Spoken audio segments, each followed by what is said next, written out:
Welcome back to Computer Science 305. This is Java 1, and we're still talking about Java. Now we're going to be talking about, we just got done. We talked about how we think about objects. Then we started with simple expressions and statements, which was probably an extremely long video. And then finally, right before this one, we talked about class definitions, and we implemented an int list, a cons-based list, linked list, which may be slightly different from a linked list that you may have made before, but now we have this const immutable list construct going on, and now and we just tested it out to see that we got the x equals 3 as we expected. So now we're going to be talking about references and pointers. So the question becomes, well, what is a reference, right? I think we can open this up and maybe make that full screen so it's a little bit easier to possibly see. So the question is, what is a reference, right? So in Java, right, a reference is simply just a unique, it's a value that uniquely identifies a particular object, right? So in this example, right, start, we said we had the con cell s coming into our int list constructor, and we said start equals s, right? So we actually have to ask ourselves, well, what's really getting passed into this int list, right? All we have is some variable s that is of type con cell. Well, it's not actually an object, right? Objects don't get passed around. So you have to understand how the Java memory model actually works is objects are constructed and they sit on the heap. And then what we have is we have a reference to that object, right? So what's happening is the reference, or a pointer, if you will, to s, called s, to the object that, the console object that we care about, is being passed in as the parameter to the constructor for int list. And then we have another console reference start, it's named start, that's now going to also point to the same thing that s points to. So we have the object over on what we call the heap, and it's just sitting out there, and we have now two things that point to it, right? And so, go back. So it's not actually being, no object is moving around. We're not making copies of objects. Nothing like that is happening. It's just a reference to the object. It's basically a identifier, and we can actually see what those look like if maybe if I give it a, I think I can. Let's go back and look at the code really quick. If we were to say print out, say system.out.println, this would be, let's say, C, right? So what does C actually look like, right? And what it will be is this will give us the reference identifier for C. So we print this out, right? It gives us this int list at 6773227B6. That's the memory location for that int list.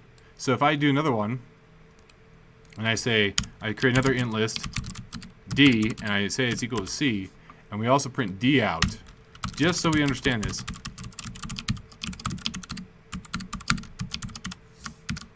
We'll run that one more time. And we get the same thing, right? Well, I'm not so sure we got the exact same thing, but these two values are the exact same. These are just pointing to the same reference. The reference is the int list at the memory location 6773227B6. So that's what's going on. That's a reference, right? And so now, on the other hand, we have this other concept of pointers, right? Pointers we learned in C, or if you know C++. They are an easy way to think about references. A reference is just a pointer. They're the exact same concept, just a different name, right? So a reference is the address of the object in memory, as I showed, right? It's the just 1 second ago, right? Java language systems can implement references this way. They don't necessarily do that, I don't believe, but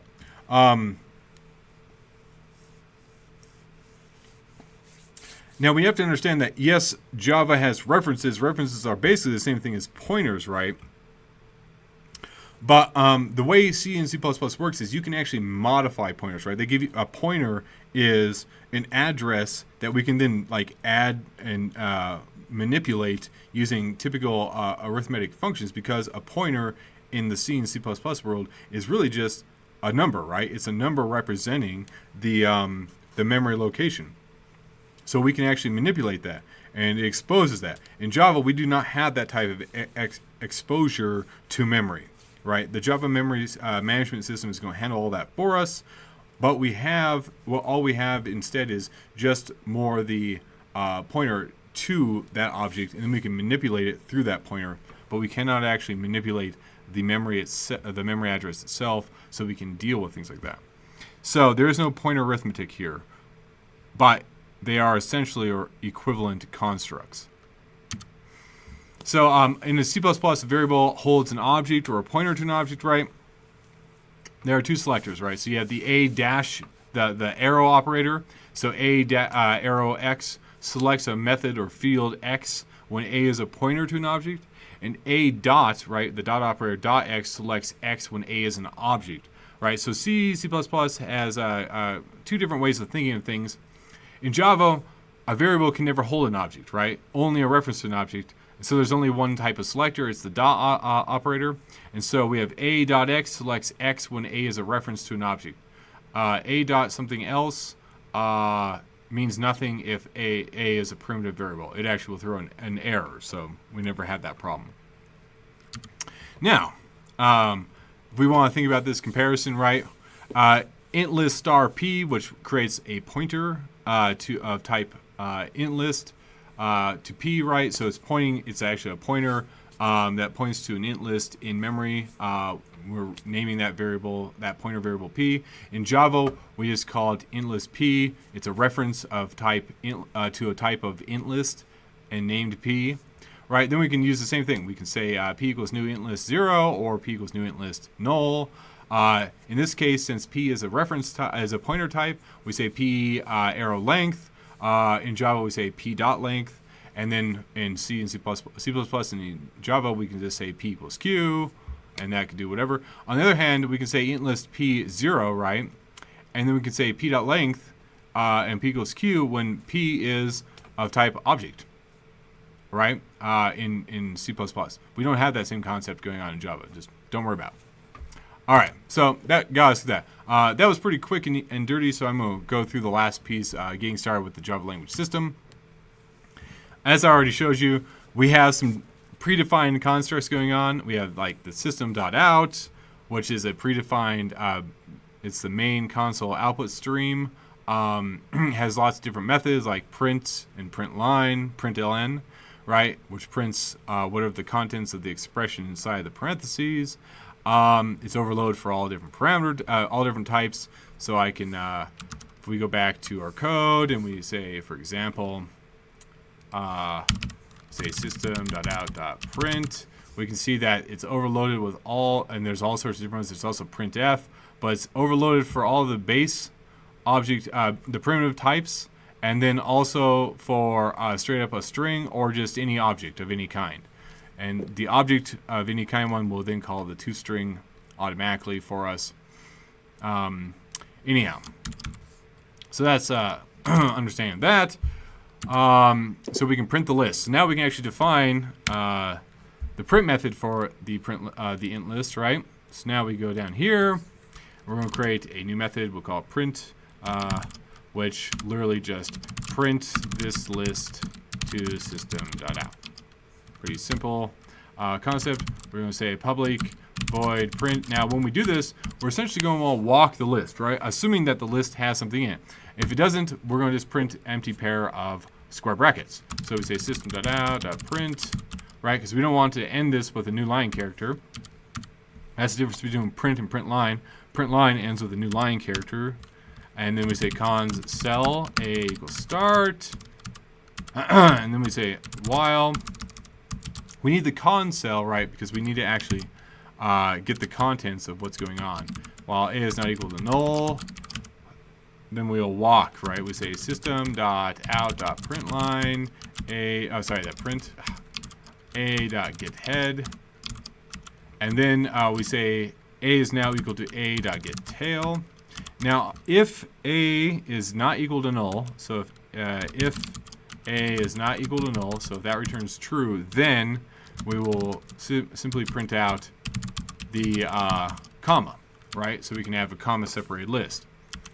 Otherwise, we don't print a comma and we end the while loop because a is now equal to null. So we then say system.out.println, so we can get the end of the line being a new line, moves to the next line on the console. Then we can do this, right? Then we go back to our driver. We're going to run that so we can print, for example, we'll print d, right? So we say d.print. Run that, and it should show us all the stuff we saw before, and 1, 2, right? Because d and c are the same, so if we print c, it will say the same thing as well. As we expected, a class can have a main method, right, which we've already defined as part of driver. So now we have to understand the key. So if you have never understood what the main method and how this thing actually works, today you will learn.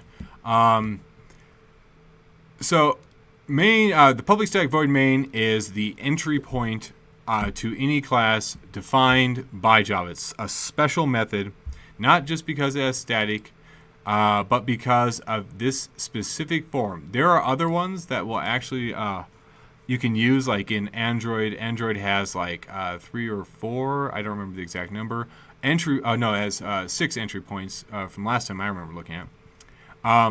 But these are defined as part of the system. So in the Java language system, public static void main says this is the entry point. If we ever see this, this class can be used as an actual executable class. Now, the way it works is that static tells us that this is defined as a member of the namespace driver, and that this part, if you don't have this part here, it is not a executable function. It needs the string args because those are the potential input console arguments that we can provide it at the command line. These command line arguments that can come in, right? Most of the time, people don't deal with those, but there are times when you actually need to take in, like, for example, the name of input file, some sort of options, and there are techniques beyond that that maybe I'll show you guys later on how to deal with. But the keyword static makes, as it says here, makes it a class method. Used sparingly. If we start doing this, this is no longer an object-oriented method, right? Because it's not a part of an object. It's part of a class. So it's just part of some namespace. It has nothing to do with object orientation anymore. But if we were to do this and we can create a driver class, it's like I did here, where we have everything going on. I added some extra business, but we can then print a.print, b.print, and c.print, and then of course we have the d.print in there, which gives us some extra stuff. But we go ahead and run this again, and we see A is the empty list, B has 2 only, C has 1, 2, and then of course D just refers back to C, which then are to the same int list as C, and that gives us the same thing as C did. So yay, we can also, and then as we saw before, right, and then we saw the value of x was 3 as I have up above, which looks good. Yay. So then we go into compiling the program, right? Now, fun as this is, I would want you all to learn how to do this on the command line. So I will open the command line up, and I will go to our source folder. Oh, hello. Where am I? Oh, yes, okay. cd java1, c source. And so we see all of our source files here, right?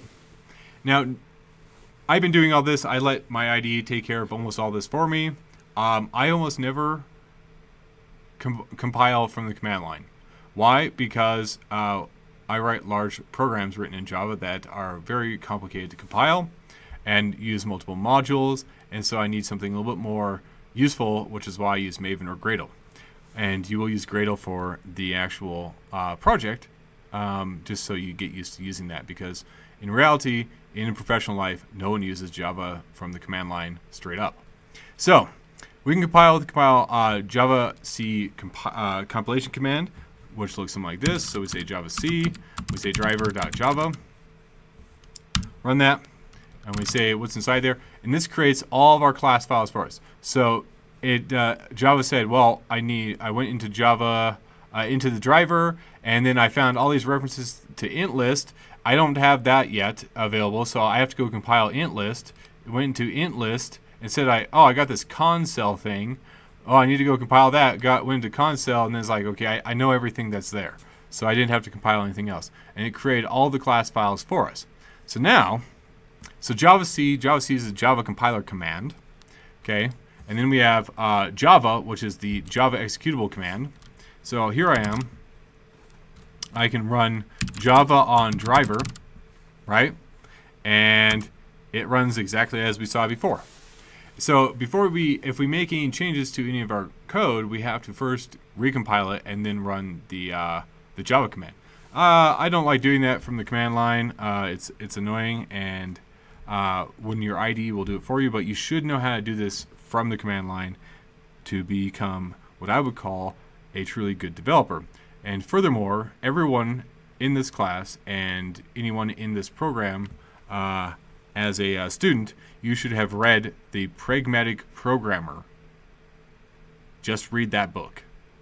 You'll become a far better developer than you are right now, than all of your peers who did not read that book, by having read it from back to front and assimilating that knowledge into your brain.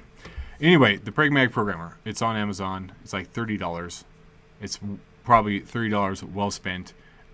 It's an older book, but nothing in it is outdated. It is completely relevant to today. Okay, moving forward, after I plugged a book that I didn't write. As we saw before, the compiler created all the class files that we want. We can see them right here. We got console.class, driver.class. So the actual contents of a .class file is literally it's a binary file specific to it's called bytecode. And we look at it, that's not quite what it looks like, but if we were to look at in, I think, Vim, maybe,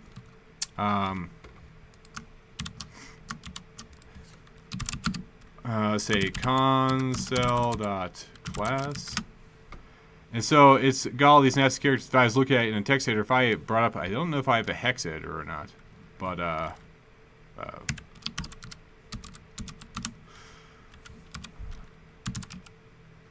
I don't. Okay. Well, anyway, so I don't have a hex editor available at this present time, but you can go and look inside of these files, and you can actually see what the actual contents of a .class file looks like, and you can see the bytecode. It's actually pretty impressive and interesting to look at. But regardless, the .class files are just the executable files that the Java virtual machine loads and executes. So know that Java is your virtual machine. There's also, I think, Java P, there's a whole bunch of different Java commands. Java H, Java P, Java WS. They all have different things. Java Packager, Java C, Java FX Packager, etc. Every Java system has slightly different ones depending on the version you're looking at. I suggest you learn them, know how they work, and just for your own edification. Anyway, that's the end of the Java 1 lecture. I think I went on a long diatribe. I will produce one more video that will talk about how you can get around having to create all these getters and setters, but I don't think I'll do that until Java 2. Anyway, have a great day. I'll see you all in class.